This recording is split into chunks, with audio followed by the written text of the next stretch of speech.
At your age, money should belong to people who still matter. My daughter-in-law said over roast chicken and mashed potatoes, like she was commenting on the weather instead of stripping the last pieces of dignity from a 71-year-old widow sitting 3 feet away from her. The dining room went silent after that. Even the old grandfather clock near the staircase seemed to stop ticking for a second. I looked down at my plate and carefully folded my napkin across my lap, while Melissa lifted her wine glass with that polished smile she used whenever she thought she had already won. Daniel laughed quietly beside her. Not because the joke was funny, because agreeing with his wife had become easier than looking his own mother in the eye. Outside the windows, snow drifted slowly across the dark Maine coastline. The ocean wind rattled the glass just enough to remind me how cold February could become after sunset. I had spent 43 years inside that house. I had painted those walls myself when Harold and I first bought the property in 1982 for less than $90,000. Back then, Daniel was only a boy with scraped knees and oversized winter boots who used to fall asleep on the living room rug while I balanced our checkbook late at night beside the fireplace. Now he sat at the head of the table in a pressed cashmere sweater, pretending not to notice that his wife had just spoken to me like I was some aging tenant they were preparing to remove. "Melissa doesn't mean anything by it," he said after a while, cutting into his chicken without looking up. "We're just trying to make things easier for everyone." Easier. That word had started appearing more and more since Harold died 8 months earlier. Easier meant Melissa handling the investment calls. Easier meant Daniel asking for copies of account statements I had managed myself for decades. Easier meant they no longer included me in conversations happening inside my own home. I lifted my coffee cup slowly. It had already gone cold. "Of course," I said softly. "I understand." Melissa smiled again, relieved I wasn't going to embarrass her with emotion. She hated emotion unless it belonged to her. "We just worry about you, Evelyn," she said. "These financial systems are complicated now. Passwords, fraud protection, investments. It's stressful for older people." Older people. I stared at the steamless coffee and remembered sitting beside Harold in this exact room every January while we reviewed taxes together. He used to call me the real CFO of the family because I never missed a payment in 40 years. Not once. Daniel suddenly cleared his throat. "Actually," he said carefully, "Melissa and I were thinking maybe it makes sense to consolidate some accounts moving forward. Just for efficiency." There it was. The real reason for dinner. Not concern. Control. I finally looked up at my son. His father's blue eyes stared back at me, but without Harold's kindness behind them. Only discomfort. Only avoidance. Melissa reached for the folder beside her chair and slid it gently across the table toward me. Power of attorney paperwork. Prepared in advance. My fingertips rested against the edge of the folder, but I didn't open it. I simply smiled. Small. Calm. Controlled. The kind of smile people mistake for surrender when they have never seen true patience before. Snow continued falling outside while the grandfather clock resumed ticking behind me. Daniel kept talking about practical things. Retirement planning. Safety. Simplifying responsibilities. I barely heard any of it anymore. Because in that moment, I noticed something strange printed near the bottom corner of the paperwork Melissa had rushed to prepare. One account number. One trust name. One detail they clearly believed I was too old to recognize. And suddenly, for the first time all evening, I understood exactly what they had been trying to do behind my back. I did not touch the paperwork again that night. After dinner, Melissa carried the dessert plates into the kitchen while Daniel disappeared upstairs pretending he still had emails to answer at 9:30 on a Sunday evening. The truth was simpler than that. My son could not stand being in the same room with guilt for very long. I remained alone at the dining table listening to the soft clatter of dishes from the kitchen sink while snow continued collecting along the porch railings outside. The folder still sat beside my cold coffee cup like a quiet threat. I finally opened it after I heard Melissa laugh upstairs. Not loudly, just enough to tell me she believed the evening had gone according to plan. The papers were neatly prepared. Temporary financial oversight authorization. Limited power of attorney access. Emergency account consolidation. Melissa always did enjoy corporate language. It made ugly things sound responsible. But halfway through the stack, I found the same trust account number again. Harper Family Coastal Trust. My fingers froze against the paper. Harold created that trust 11 years earlier after Daniel nearly lost his real estate business during the recession. I remembered every detail because I had been sitting beside my husband in the attorney's office when he signed the documents. Harold had looked exhausted that day, older than his 64 years, but his voice remained steady. "If anything ever happens to me," he told the lawyer, "Evelyn keeps control. Not Daniel. He is too trusting, and that wife of his watches money like a hawk watches rabbits." At the time, I thought he was being unfair about Melissa. Back then she still baked pies for Thanksgiving and hugged me goodbye after dinner. But grief has a way of removing decoration from memory. Once the people you love disappear, you begin seeing what they protected you from while they were alive. I closed the folder carefully and carried it upstairs to my bedroom. Harold's side of the closet still smelled faintly like cedarwood and aftershave. I had not moved most of his things yet. His navy winter coat still hung beside my sweaters. His reading glasses still rested on the nightstand beside an unfinished biography about Theodore Roosevelt he never got to finish. The house had become quieter after his death, but not peaceful. Quiet and peace are not the same thing. Quiet can feel like abandonment if you sit in it long enough. I changed into my flannel nightgown and sat on the edge of the bed staring at the folder in my lap while ocean wind pushed softly against the bedroom windows. Somewhere downstairs, Melissa laughed again. Then came the sound of the wine refrigerator opening. I realized something then that hurt far more than her comments during dinner. They were comfortable now. Comfortable enough to discuss my future while I was still alive. Comfortable enough to assume I no longer understood my own finances. Comfortable enough to believe age had made me invisible. The next morning, I woke before sunrise like I always had. Maine winters make the mornings feel endless.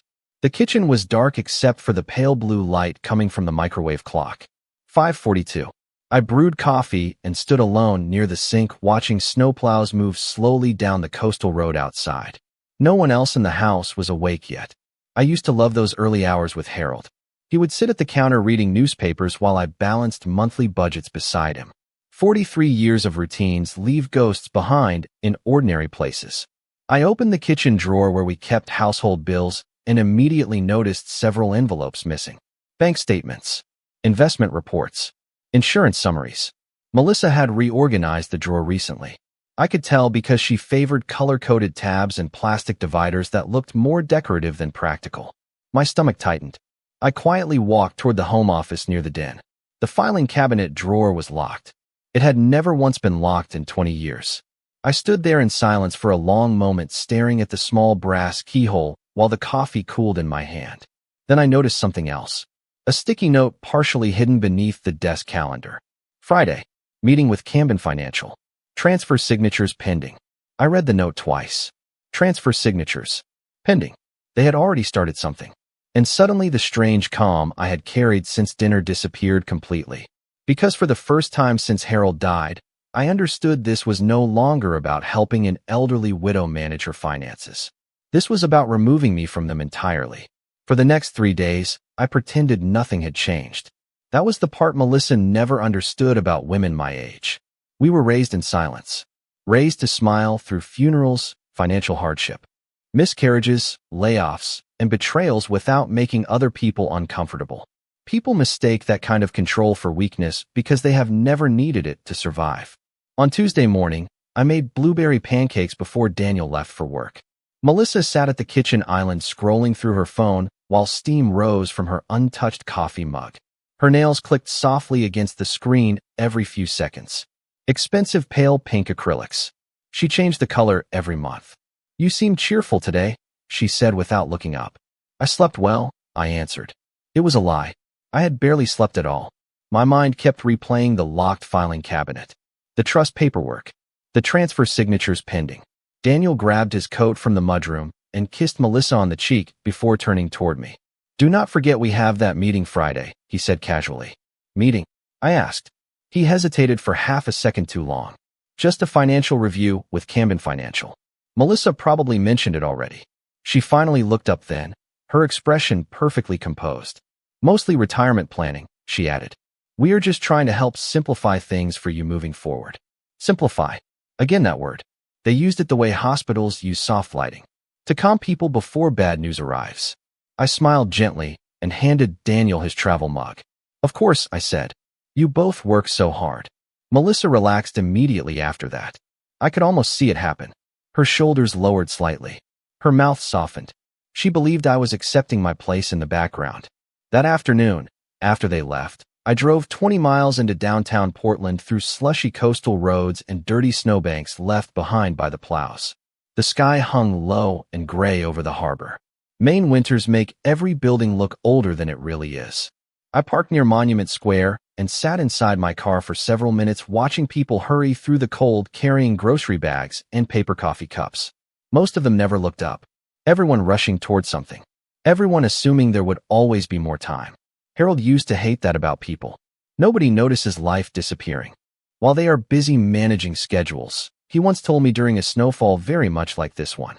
Camden Financial occupied the 4th floor of an old brick building overlooking the waterfront. The receptionist smiled politely when I walked in, though I noticed the flicker of surprise in her eyes when I gave my name. Older women become invisible in professional spaces after a certain age unless someone still needs their signature. I do not have an appointment, I told her calmly, but I would like copies of every active file connected to the Harper Family Coastal Trust. Her smile tightened slightly. One moment, please. She disappeared behind a glass office door while I removed my gloves slowly finger by finger. 10 years earlier, Harold and I had walked through these same offices carrying folders full of investment plans and retirement projections. Back then, people stood when my husband entered the room. Now they glanced at me with careful politeness reserved for widows and nursing home donors. A young associate finally approached carrying a tablet against his chest. Mrs. Harper, he said carefully, there are currently some pending authorization adjustments attached to the trust. Pending authorization adjustments. Another polished phrase hiding something ugly underneath. I see, I replied. Who requested them? He hesitated. That hesitation told me more than his answer ever could. Your son and daughter-in-law attended a consultation last week regarding future account management options. Last week, while I had been home folding Harold's winter sweaters into cedar storage boxes, my family had already started discussing how to divide control of everything we built together. I kept my expression calm. And were any changes finalized? No, ma'am, he answered quickly. Nothing can proceed without primary trustee approval. Primary trustee? Me. The young man suddenly straightened slightly after reading something on his tablet. His entire tone changed. Respectful now. Careful. Mrs. Harper, he said quietly. Would you like to review the emergency control provisions attached to your trust? My heartbeat slowed instead of quickening, because suddenly I remembered something Harold once said late one night while balancing investment reports beside the fireplace. If people ever start circling your money before you are gone, Evelyn, do not argue with them. Just let them show you who they are first. I looked out the office window toward the frozen harbor below and realized my husband may have understood this family far better than I ever did. The associate introduced himself as Nathan Collins and guided me into a private conference room overlooking the harbor. Snow drifted slowly past the windows while fishing boats rocked against the frozen docks below. The room smelled faintly of leather chairs and expensive coffee. Harold always trusted places that smelled like old paper and coffee. He said people made fewer reckless decisions when they respected paperwork. Nathan placed a thick binder carefully on the table between us before adjusting his glasses. He could not have been older than 32. Young enough to still believe wealth belonged to people with confidence instead of people with patience. Your husband structured the trust very carefully, he explained. There are several protective provisions that are not commonly used unless financial exploitation becomes a concern. Financial exploitation. Hearing those words spoken aloud made something settle heavily inside my chest. Not shock anymore. Certainty. Nathan turned several pages and stopped at a section highlighted with blue tabs. Mr. Harper created an emergency trustee authority approximately 4 years ago after revisions to the family investment portfolio. 4 years ago. That would have been shortly after Melissa convinced Daniel to expand into luxury coastal properties. I remembered the arguments Harold and Daniel used to have late at night inside the den. Daniel always wanted bigger investments, bigger risks, bigger appearances. Harold preferred caution. He believed money should protect a family, not impress strangers. What exactly does emergency authority allow? I asked quietly. Nathan glanced down at the paperwork before answering. Primary trustee control over all account movement, freezes, access restrictions, and temporary suspension of secondary authorization holders if exploitation is suspected. My fingertips rested lightly against the table. Freeze authority. Full control. Harold had prepared for this possibility years before I ever considered it myself. Nathan continued speaking, but part of me had already drifted backward through time. I remember Daniel at 12 years old sitting beside me at our kitchen table crying because his science fair volcano collapsed the night before judging. Harold had worked until midnight helping him rebuild it from cardboard and plaster while I stayed up balancing overdue utility bills beside them. We had spent our entire lives protecting that boy from disappointment. I sold my mother's diamond bracelet to help cover his first year at Northeastern University. Harold refinanced the house during the recession to keep Daniel's struggling business alive after two partners abandoned him. We never complained about any of it because that is what parents do when they love deeply. They sacrifice quietly and hope gratitude grows naturally afterward.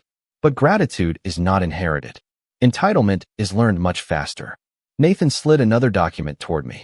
There is something else you should know, he said carefully. Your son requested preliminary discussions regarding long-term asset restructuring. I looked up slowly. Restructuring into what? He hesitated again.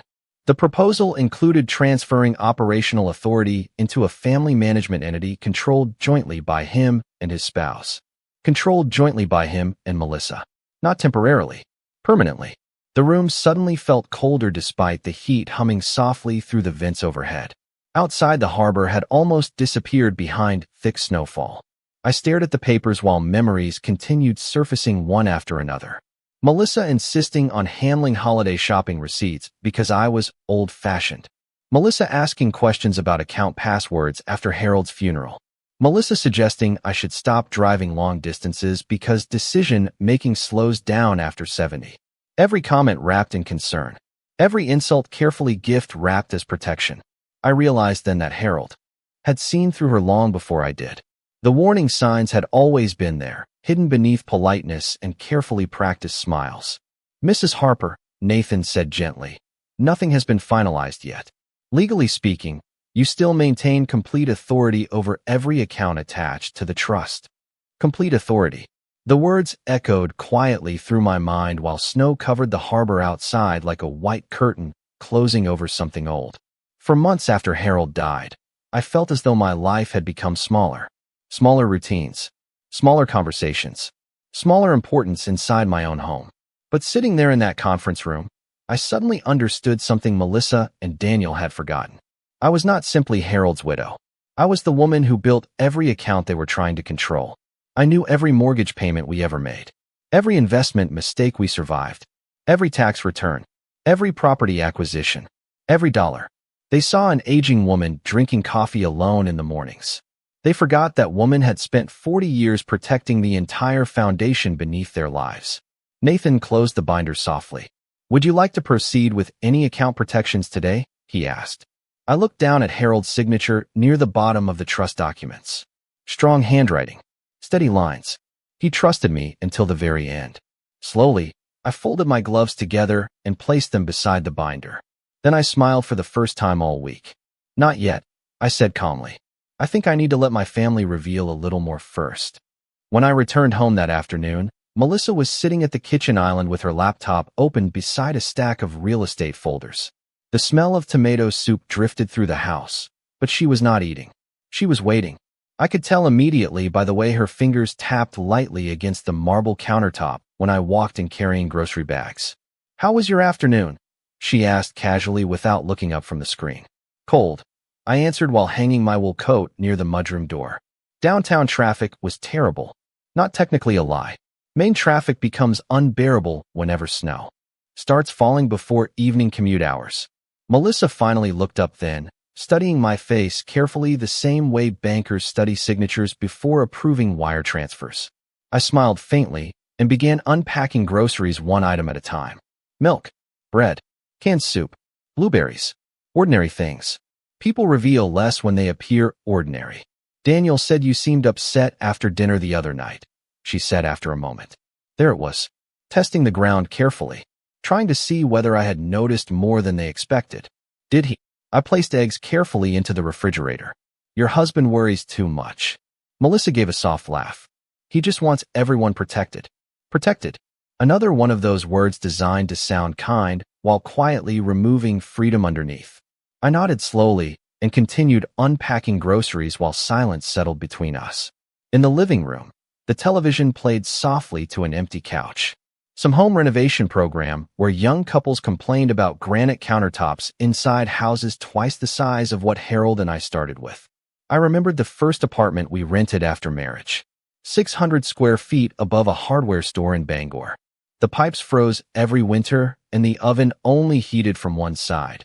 But Harold used to dance with me in that tiny kitchen while canned soup simmered on the stove because we were too broke for restaurants. We built our life dollar by dollar. No shortcuts. No trust funds. No family wealth waiting underneath us. Melissa closed her laptop slowly. You know, she began carefully. Daniel and I have been discussing future plans for the house. I kept my back turned while organizing canned goods inside the pantry. What kind of plans? Nothing immediate, she said quickly. Just long-term thinking. The property value out here has increased a lot. Coastal homes are selling for unbelievable prices now. My fingertips paused against the soup can. There it was again. Not memories. Not family history. Value. Equity. Assets. Melissa never looked at homes and saw people living inside them. She saw numbers waiting to mature. Your father-in-law loved this house, I said quietly. He built that sunroom himself after Daniel left for college. Exactly, she replied too quickly. Which is why we need to think responsibly about what happens next. I turned around then and looked directly at her for the first time all afternoon. Perfect makeup. Expensive cream sweater. Gold bracelet Daniel bought her last Christmas after closing a luxury condo deal. She looked polished, confident. But underneath all of it, I noticed something else now. Impatience. Melissa wanted control immediately. She was tired of waiting for old people to disappear naturally. What exactly are you asking me? I said softly. For half a second her expression shifted before smoothing itself again. Nothing yet, she answered. We just think it may eventually be easier if you moved somewhere with less upkeep. Maybe one of those beautiful retirement communities near Camden. Waterfront views. Activities. Security. Retirement community. The words landed gently, but the meaning underneath them felt sharp enough to cut glass. Harold had warned me once about conversations that begin with concern and end with relocation. I still manage perfectly fine here, I replied calmly. Melissa smiled again, but her eyes stayed cold. Of course you do. Nobody is saying otherwise. But someone was saying otherwise. Constantly. Through paperwork. Through account discussions. Through missing financial statements and locked filing cabinets and retirement brochures left carelessly near my coffee cup. That evening after dinner, Daniel stayed upstairs taking business calls while Melissa cleaned the kitchen. I sat quietly in the den pretending to read while she moved through drawers and cabinets behind me. Then I heard it. A whisper. Soft enough she assumed I could not make out the words. She still has not signed anything yet, Melissa said into her phone. A pause followed. Then another sentence. No, but I think she suspects something now. My eyes remained fixed on the open book resting untouched in my lap while my heartbeat slowed instead of racing. Strange how clarity can calm a person once denial finally dies. Melissa lowered her voice further after that, but I had already heard enough. Slowly I closed the book and stared toward the dark reflection in the living room window. Snow continued falling outside beneath the porch light, while somewhere upstairs my son laughed softly during a business call, completely unaware his wife had just confirmed everything I feared. And for the first time since Harold died, I no longer felt confused about my family. I felt prepared. Friday morning arrived with freezing rain tapping softly against the kitchen windows. The world outside looked gray and blurred, as though the entire coastline had disappeared behind fog and ice overnight. Melissa was already dressed when I came downstairs at 7:05. Cream wool coat, high leather boots, gold earrings Harold would have considered too flashy for daylight hours. She stood near the coffee machine, checking messages on her phone, while Daniel struggled with the knot of his navy tie near the hallway mirror. Neither of them noticed me at first. Camden closes the transfer review by noon, Melissa whispered sharply. If she signs today, everything moves before the end of the quarter. Daniel rubbed his forehead. I know. Then stop hesitating. Her voice lowered further after that, but I no longer needed to hear every word. I already understood the shape of their plans. I stepped quietly into the kitchen, and both of them looked up immediately. Melissa smiled too fast. "Good morning," she said brightly. "You are up early." "Could not sleep," I answered while reaching for a coffee mug. Daniel finally walked over and kissed my cheek quickly. The same distracted gesture people give relatives inside hospital waiting rooms. "Do not forget our appointment at 11, he reminded me. Nathan from Camden prepared everything already. Prepared everything. I stirred cream into my coffee slowly and nodded. "Actually," I said gently, "I may not need to come after all." Silence. Tiny but immediate. Melissa recovered first. "What do you mean?" "I spent some time reviewing my finances this week," I replied calmly. "I think I simply needed a little space after Harold's death. Everything feels clearer now." Daniel frowned slightly. Confusion moved across his face before concern replaced it. "Mom, this is just about making things easier. Easier again. Always easier when someone else wanted control." I smiled softly into my coffee cup. "I appreciate that." Melissa studied me carefully from across the kitchen island. Her instincts were sharper than Daniel's. She sensed movement underneath calm water. "Well," she said lightly, "we can still sit down together and discuss future planning." "Perhaps later," I answered. Then I looked directly at her. After all, there is no reason to rush important decisions. Her expression tightened almost invisibly, just for a second. But I saw it. Fear rarely enters loudly. Sometimes it only flickers behind someone's eyes before disappearing again. By 9:30, Melissa left for Boston to meet clients regarding a luxury waterfront listing. She complained about the weather while pulling gloves onto her hands near the front door. Daniel had already gone to his office downtown. I watched her expensive white SUV disappear through freezing rain before returning upstairs to my bedroom. The house became quiet again after that. Not lonely quiet this time. Focused quiet. Purposeful quiet. I opened Harold's old cedar chest near the window seat and removed the leather document holder he kept hidden beneath winter blankets for years. Inside rested original trust documents, handwritten notes, emergency authorization codes, and one sealed envelope with my name written across the front in Harold's careful block lettering. "Evelyn, in case you ever need this." My fingers trembled slightly as I opened it. Inside sat a single typed page signed by Harold 6 months before his death. "If you are reading this, then someone has mistaken your kindness for weakness. Do not protect people who are already planning your removal." For several minutes, I simply sat there listening to freezing rain strike the roof while grief settled over me all over again. Not sharp grief anymore. Deep grief. The kind that arrives when you finally understand someone loved you enough to prepare for betrayal before you could even imagine it yourself. At 10:15, I drove back into Portland. Traffic crawled through slush-covered streets while windshield wipers pushed icy rain. Sideways across the glass, Camden Financial looked exactly the same as before. Quiet lobby. Warm lighting. Harbor hidden behind gray weather. Nathan stood immediately when he saw me enter. "Mrs. Harper," he said carefully. I removed my gloves one finger at a time. "I believe it is time now." 30 minutes later, we sat inside the same conference room overlooking the harbor while legal forms covered the table between us. Nathan reviewed each section carefully. Temporary account freezes. Suspension of secondary access privileges. Fraud review notifications. Authorization reversals. My signature moved steadily across every page. No hesitation. No anger. Just clarity. Once processed, Nathan explained quietly, "All active movement attached to the trust will pause immediately pending trustee review." I nodded once. "Do it." Nathan disappeared briefly to finalize the submissions while I stood near the window watching freezing rain blur the harbor below. Somewhere on Interstate 95, Melissa was probably sipping expensive coffee, believing her future had already secured itself. Somewhere downtown, Daniel was likely discussing real estate closings with clients while assuming his mother remained too heartbroken and confused to notice what was happening around her. My phone buzzed softly against the conference table before Nathan even returned. Incoming call. "Melissa." I looked at the screen for several seconds while the ringing continued. Then I silenced the phone without answering. I stayed at Camden Financial another hour while freezing rain turned into heavy wet snow outside the harbor windows. Nathan reviewed every protection measure twice before finalizing the account restrictions. Temporary suspension of digital transfers. Revocation of secondary administrative access. Manual authorization requirements for all withdrawals above $5,000. Fraud monitoring alerts. It amazed me how quickly decades of financial trust could be reduced to security protocols and legal language. Marriage. Family. Loyalty. In the end, banks only cared about signatures. You may receive calls immediately, Nathan warned gently while organizing the paperwork into a Navy folder. Most automated systems update within minutes. I pulled my gloves back on slowly. I expected that.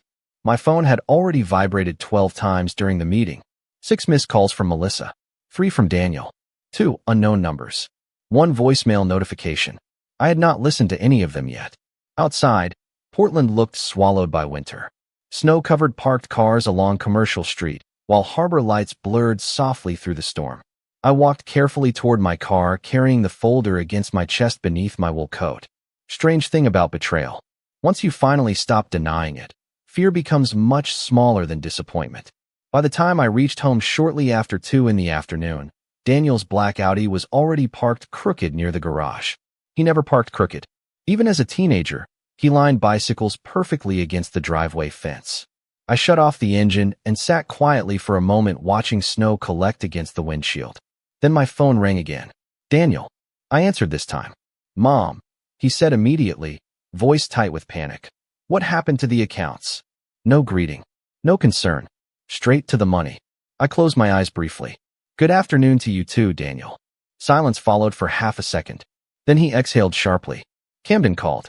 Everything is frozen. Business transfers. Personal access.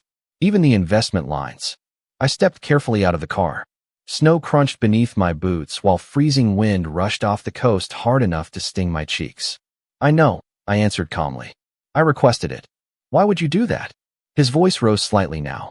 Not angry yet. Frightened. Payroll is supposed to process tonight.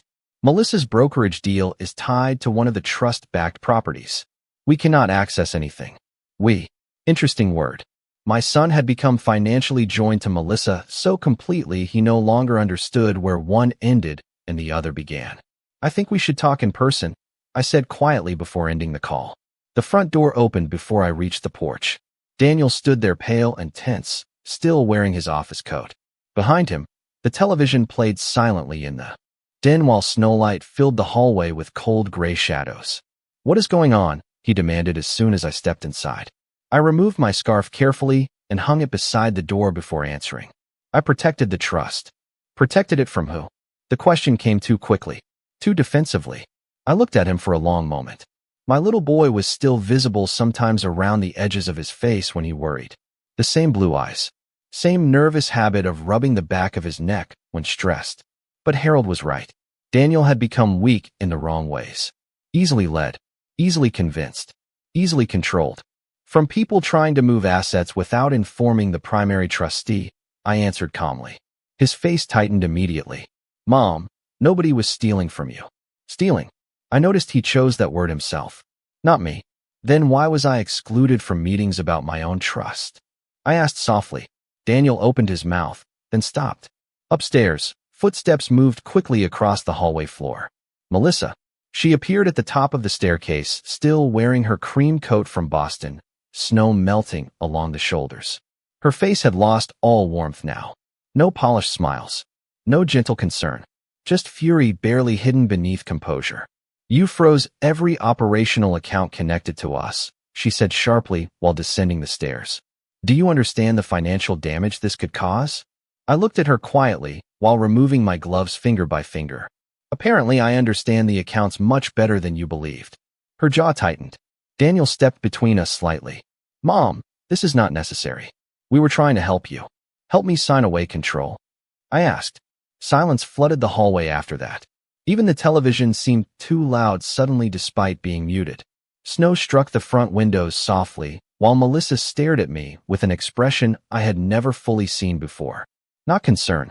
Not frustration. Resentment. Pure resentment that an elderly widow had interrupted plans already counted upon. You are overreacting, she said finally, voice colder now. Nobody was taking anything from you. I reached slowly into my purse and removed the photocopy Nathan gave me that morning. Transfer restructuring proposal. Joint operational authority request. Melissa's signature at the bottom. Daniel's beside it. I handed the papers to my son without speaking. He looked down once, then twice. Color drained slowly from his face while the snowstorm outside continued swallowing the coastline inch by inch. Daniel lowered himself slowly onto the edge of the staircase with the papers still trembling in his hands. For a moment, nobody spoke. The only sound inside the house came from the old heating vents humming against the storm outside. Melissa remained standing near the hallway table, perfectly still except for the sharp rise and fall of her breathing. Her confidence had finally cracked. Not completely. Melissa was the kind of woman who treated panic like bad makeup. She always tried to smooth it over before anyone could notice. "This is not what it looks like," she said carefully. I almost smiled at that. Strange how those words appear whenever paperwork finally reaches daylight. Daniel looked up at her slowly. "You told me this was temporary estate planning," he said quietly. Melissa crossed her arms immediately. "Because it was." "Then why does this say permanent operational control?" She opened her mouth, but nothing came out for a second. That second mattered more than anything else she could have said afterward. I watched my son carefully while realization moved across his face piece by piece. Confusion first, then embarrassment, then something deeper. Shame.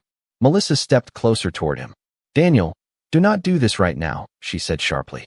"Your mother is emotional and making reckless decisions that could hurt all of us financially." Emotional. Reckless. There it was again. The language people use when elderly women stop cooperating quietly. I removed my coat and folded it neatly over the back of the dining room chair before speaking. "I am not emotional, Melissa," I said calmly. "I am informed." She turned toward me immediately. "You froze accounts connected to active business operations. Do you understand how serious that is?" "Perfectly." "Then reverse it." Her voice sharpened enough this time that even Daniel flinched slightly beside her. But I simply walked toward the kitchen and poured myself another cup of coffee. The pot had gone lukewarm hours earlier, but I drank it anyway while snow pressed softly against the windows beyond the sink. "No," I answered quietly. Behind me, silence spread again. Melissa laughed once under her breath. Not amusement. Disbelief. "You cannot honestly think this is sustainable." I turned slowly toward her holding the coffee mug between both hands. "What exactly is unsustainable? Preventing unauthorized financial transfers? Protecting the trust Harold and I spent 40 years building." Her eyes hardened immediately at Harold's name. Melissa never liked when people reminded her the wealth existed long before she arrived. Daniel stood up slowly from the staircase, still staring at the paperwork. "Mom," he said carefully, "why did you not come to me first?" That question hurt more than anything else said all afternoon. Because buried inside it was the assumption that I still owed everyone else explanations before protecting myself. "I did come to you," I answered softly. "At dinner. Several times. But every conversation ended with someone telling me I was too old to understand my own life." Daniel looked away immediately after that. Guilt settled visibly across his face now. Real guilt this time. Not discomfort. Melissa noticed it too. "Daniel," she said quickly, "you know we were trying to protect assets before tax exposure increased. Your mother does not understand how complicated the market has become." "Stop saying that," he snapped suddenly. The words landed so sharply that even Melissa blinked in surprise. Daniel rubbed both hands across his face before speaking again. "She handled Dad's finances longer than either of us have been adults." I stayed silent while Melissa stared at him in disbelief. The storm outside had grown heavier now. Snow covered the back deck completely. The ocean beyond the trees had vanished into white fog and darkness. For the first time in months, the house no longer felt like mine being slowly taken away from me. It felt like a courtroom where truth had finally entered quietly through the front door. Melissa stepped toward the dining room table and placed both hands against the wood surface. "Fine," she said coldly. "You want honesty?" "Yes, we discussed restructuring things permanently. Because someone had to think ahead. This house is expensive. The trust is complicated. Daniel has businesses to manage, and eventually there will be medical costs and assisted living considerations whether anyone wants to admit it or not." Assisted living. There it was. Finally spoken aloud. Not hidden beneath brochures or polite suggestions anymore. Daniel stared at her slowly. You already looked into facilities? Melissa hesitated. Tiny. Brief. But enough. Just preliminary research, she answered. I looked down into my coffee cup while warmth faded quickly from the ceramic against my hands. Months earlier those words might have shattered me. Now they only confirmed what Harold already understood before he died. Some people do not wait for elderly family members to leave. They begin organizing the departure while pretending it is kindness. I set the mug carefully onto the counter. You both should sit down, I said quietly, because there are still several things about this trust you do not know yet. I walked slowly toward the den while Daniel and Melissa followed behind me in complete silence. The storm outside had grown so heavy that the windows looked painted white. Snow buried the back porch railings and bent the pine branches low beneath its weight.